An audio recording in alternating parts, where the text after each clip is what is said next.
Hello students, आप देख रहे हो आपका अपना चैनल पढ़ाई इतनी इजी क्यों। कल की क्लास में हमने 1 से 2 तक सवाल हमने सोल्व कर लिए थे। आज देखते हैं हम प्रश्नावली 5.3 का तीसरा सवाल स्टार्ट कर रहे हैं।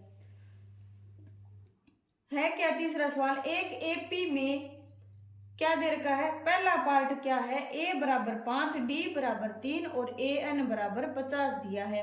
n और s n निकालना है, यानी एक तो n निकालना है और एक क्या निकालना है, s n निकालना है। a d और a n का मान दे रखा है। हल दिया क्या है, दिया है क्या क्या दे रखा है। एक तो दे रखा है a बराबर 5 और d बराबर 3 दे रखा है और a n बराबर कितना दे रखा है, 50 दे रखा है। ठीक है, चूंकि a d और a n दे रखा हो और निकालना क्या है, एक तो n निकालना है। a d n और a n में संबंध क्या होता है, चूंकि हम जानते हैं कि ए एन बराबर क्या होता है, ए प्लस में एन माइनस 1 डी होता है। ए एन का मान कितना है 50 बराबर ए का मान कितना है 5 प्लस में एन का मान हमें ज्ञात करना है -1 और गुणा में कितना आएगा 3 आएगा। अब क्या करेंगे, 5 इधर प्लस का है, दूसरी साइड ले आएंगे किसका हो जाएगा, माइनस का हो जाएगा। तो 50 माइनस 5 बराबर एन माइनस 1 और गुणा में 3 है।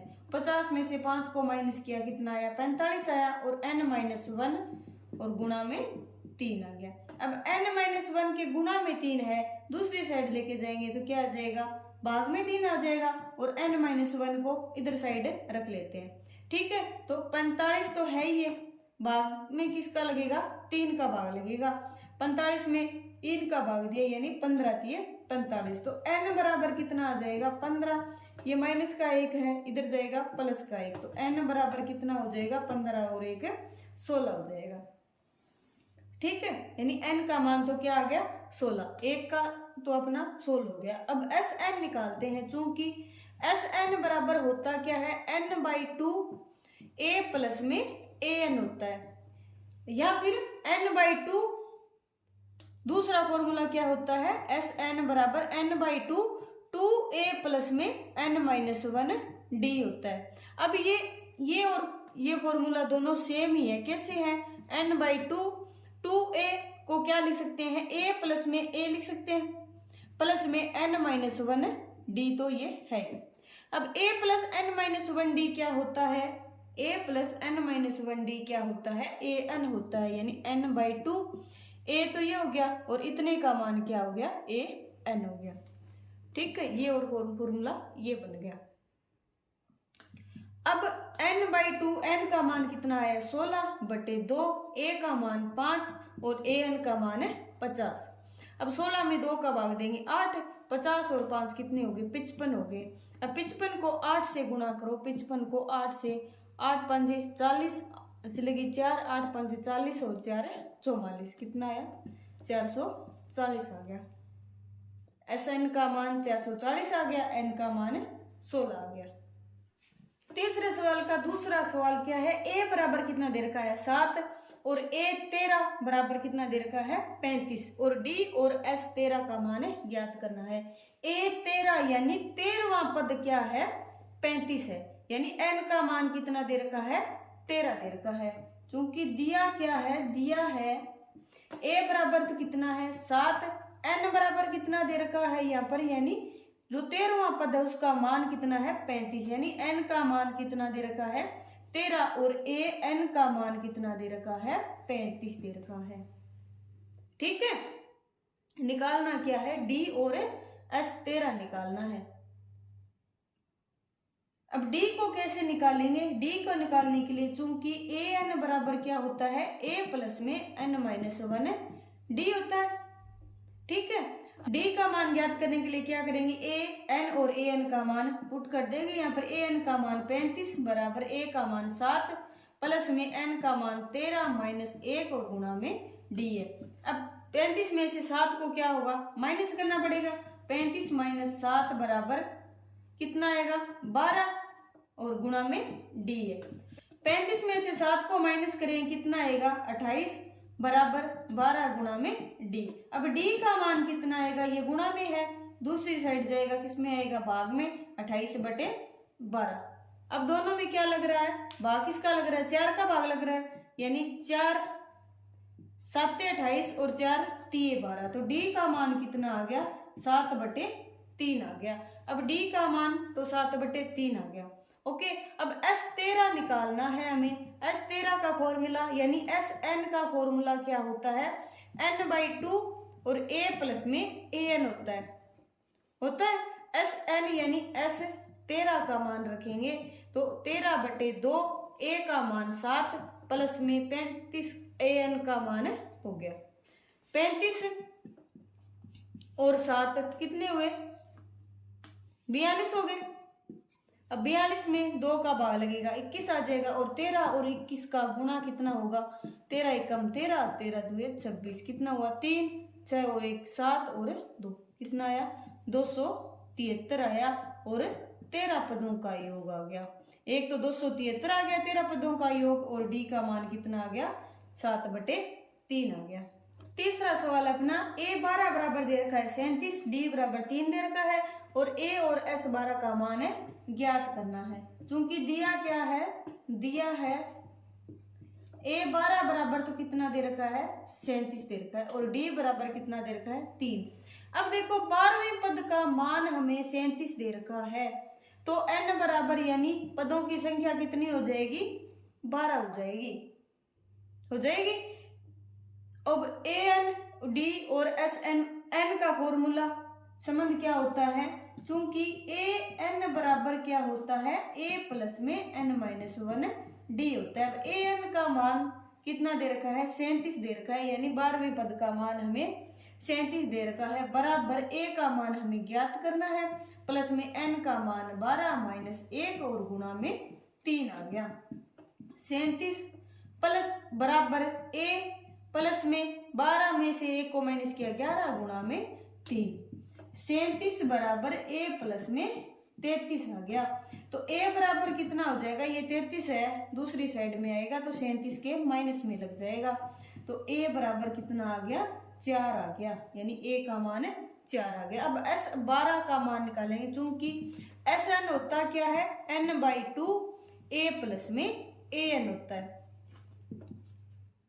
अब a का मान s 12, n का मान 12/2, a का मान कितना है, 4, और an यानी 12वें पद का मान कितना दे रखा है, 37 दे रखा है, 37 आ गया। 12 में 2 का भाग देंगे 6, और 37 और 4 कितने हो गए, 41 हो गए, और 41 को 6 से गुणा करें, 6 एकम 6, 6 चौके 24, 246 आ गया s 12 का मान। चौथा सवाल अपना, a3 बराबर कितना दे रखा है, 15, और S10 बराबर कितना दे रखा है, 125। तो निकालना क्या है, d और 10वां पद निकालना है, यानी तीसरे पद का मान तो दे रखा है 15, और 10 पदों का योग कितना दे रखा है, 125 दे रखा है। ठीक है, क्योंकि दिया क्या है, दिया है क्या क्या दे रखा है, a3 बराबर 15 दे रखा है, और S10 बराबर कितना दे रखा है, 125 दे रखा है।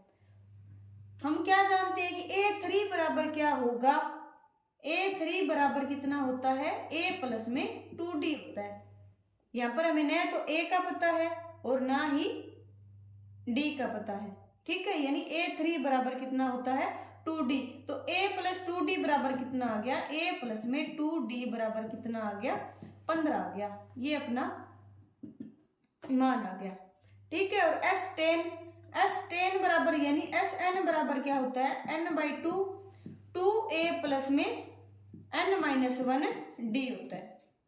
ठीक है, तो Sn यानी S10 का मान कितना है, 125 बराबर S10 यानी n का मान कितना है, 10/2, और 2a 2 गुणा a का मान हमें नहीं पता, और प्लस में n-1 यानी 10-1, और ना ही d का हमें पता है। भाग लगेगा, 5 का से कटेगा तो बराबर 125 बराबर कितना आया, 5 और 2a प्लस में 9d। 5 का क्या कर दो, 5 का भाग लगा दो, 125 बटे 5 बराबर 2a प्लस में 9d आ गया। 125 में 5 का भाग लगेगा यानी 25 बराबर 2a प्लस में 9d, या फिर 2a प्लस में 9d बराबर कितना आया 25 आ गया। एक तो अपनी समीकरण नंबर ये बन गई और एक नंबर ये बन गई। अब क्या करेंगे, समीकरण 1 और 2 को क्या करेंगे आपस में जोड़ेंगे या घटाएंगे ताकि क्या आ जाए अपना मान a और d का मान आ जाए। अब समीकरण नंबर 1 को देखो, a अकेला है, इसमें क्या है डबल है a का, तो क्या करेंगे समीकरण 1 को 2 से गुणा करेंगे और समीकरण 2 में से घटा देंगे। समीकरण 1 को 2 से गुणा करके समीकरण 2 में से घटाने पर समीकरण 2 में से घटाएंगे तो पहले समीकरण 2 रखो, 2a प्लस में 9d बराबर 25। अब समीकरण 1 को किससे गुणा करो 2 से, यानी a को 2 से गुणा करेंगे 2a प्लस में 2 को 2 से गुणा करेंगे 4d बराबर 15 को 2 से गुणा करेंगे 30 आ जाएगा। माइनस माइनस और माइनस घटाएंगे तब 2 से 2 कैंसिल हो जाएगा। 9d में से 4d गया कितना आया 5d बराबर 25 में से 30 को माइनस किया कितना आया माइनस का 5 आया, तो d बराबर कितना आया -5 बटे 5 बराबर -1 आ गया। ठीक है, अब d का मान आ गया -1। अब a का मान क्या आएगा, इससे a का मान d का मान समीकरण 1 में रखने पर समीकरण 1 है क्या a प्लस में 2d बराबर 15, तो a प्लस में 2 गुणा -1 बराबर 15 आ गया, और 2 को गुणा किया -1 से 2a प्लस माइनस हो जाएगा बराबर 15, तो a बराबर कितना आ गया 15 प्लस 2 बराबर 17 आ गया a का मान। a का मान क्या आ गया 17 आ गया, तो a tan का मान हम ज्ञात कर सकते हैं, चूंकि a n बराबर क्या होता है a प्लस में n-1d होता है, और निकालना कितने पदों का है 10 पदों का, यानी a 10 बराबर a का मान कितना है 17 प्लस में 10 -1 और d का मान कितना आया था -1 आया था, तो 17 10 में से 1 को माइनस किया 9 आया और -1, तो 17 -1 बराबर कितना आया 8 आ गया, यानी a tan बराबर कितना आ गया 8 आ गया, और d बराबर कितना आया था -1 आया था। पांचवा सवाल, d बराबर कितना दे रखा है 5 और Sn या S9 बराबर कितना दे रखा है 75 दे रखा है। निकालना क्या है a और a9 का मान निकालना है। सबसे पहले तो दे रखे हैं उनको लिखो, दिया है d बराबर कितना दे रखा है 5 और S9 बराबर कितना है 75, इसलिए n का मान कितना आ जाएगा 9 आ जाएगा, यानी 9 पदों का योगफल 75 दे रखा है और 9वें पद का मान ही ज्ञात करना है, तो n का मान कितना आ जाएगा 9 आ जाएगा। ठीक है, क्योंकि क्या दे रखा है यहाँ पे S9 का दे रखा है, तो S9 का ही सबसे पहले फॉर्मूला लगाएंगे, क्योंकि Sn बराबर क्या होता है n/2 a प्लस में 2a प्लस में n-1d होता है। ठीक है, Sn का मान कितना है 75 है बराबर n/2 यानी 9/2 और 2a यानी a का मान हमें ज्ञात करना है, प्लस में n का मान 9 -1 और गुणा में d का मान कितना है 5 है। अब 75 ये 9/2 है, इधर गुणा में है, दूसरी साइड जाएंगे क्या आ जाएगा 2/9 आ जाएगा, बराबर कितना आया 2a प्लस में 9 में से 1 को माइनस किया 8 और 8 5 40 आ गया। ठीक है, अब ये कितने से कट रहा है 3 से कट रहा है, 3 3 9 और 25 3 75, कितना आया 25 2 50/3 बराबर 2a प्लस में 40 आ गया। अब 2a बराबर कितना आ जाएगा, 2a बराबर ये प्लस का है, दूसरी साइड में आएगा किसका हो जाएगा माइनस का, यानी 50/3 -40 आ गया। 2a बराबर कितना है 3 क्या आ गया लघुत्तम आ गया, और यहाँ पर क्या आएगा 50 माइनस 4×3 = 12 120 कितना आया माइनस का 70/3। तो a बराबर कितना आ जाएगा -70/3 और गुणा में 2 कितना आएगा -35/3 आ गया। a का मान आ गया -35/3। अब a का मान तो आ गया अपना -35/3, a का मान आ गया और d का है और n का है और sn का है। चाहे तो an का फॉर्मूला लगा लो चाहे sn वाला फॉर्मूला लगा लो, क्योंकि an बराबर होता है क्या है a + n-1 d होता है। a का मान कितना आया है an यानी a9 का मान, a का मान कितना है -35/3 प्लस में n का मान कितना है 9 -1 और d का मान है 5 है।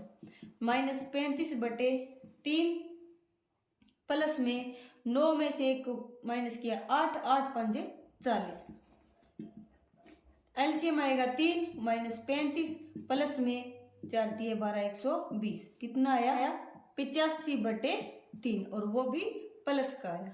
ठीक है, यानी a का मान तो -35/3 और an का मान कितना आया a9 का मान कितना आया 85/3 आ गया। ठीक है, आज के लिए इतना ही। आज हमने तीसरे सवाल के पहले से लेकर 5वें पार्ट तक को सोल्व किया। कल की क्लास में हम इसके आगे के पार्टों को सोल्व करेंगे। आज की क्लास आपको कैसी लगी कमेंट करके जरूर बताइए। अगर पसंद आई हो तो चैनल को लाइक शेयर एंड सब्सक्राइब करें। तब तक के लिए पढ़ते रहिए बढ़ते रहिए और पढ़ाई को इजी बनाते रहिए। मिलते हैं नेक्स्ट क्लास में तीसरे सवाल को कंप्लीट करने के लिए।